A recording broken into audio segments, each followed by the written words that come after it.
বাচ্চা তোমারটা তুমি ছেলে দেখলো তোমার লাডি খাড়ায়, এটা তো ভালো না। এমন কেন হবে তোমার? হ্যাঁ, তোমার এতই যদি তোমার সমস্যা হয় তা তুমি বিয়ে করো না কে? হ্যাঁ, তুমি বিয়ে করো না কে? তোমার ডান্ডা যদি ভালো দেখে বেশি। একটা পাঠিয়ে দেন না, বিয়ে করি। ও, আমি গে পোলারে বিয়ে করাই দিয়া পরে ওই মেয়ে আমারে কইবো ভাই আমার জীবন শেষ করার পিছনে হেডশট কিং তাই, পরে আরেক ঝামেলায় পড়ে যাবো গা।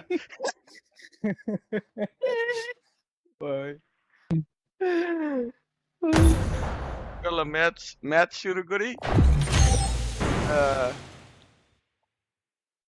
আরে মিয়া ঘুম নিয়ে আসি মিয়া, প্যারার মধ্যে মিয়া, আমি মারাত্মক প্যারায় আছি, ঘুম বাল। ঘুমের ট্যাবলেট 20-30টা খাইয়া কবে জানি ঘুমাই যাই।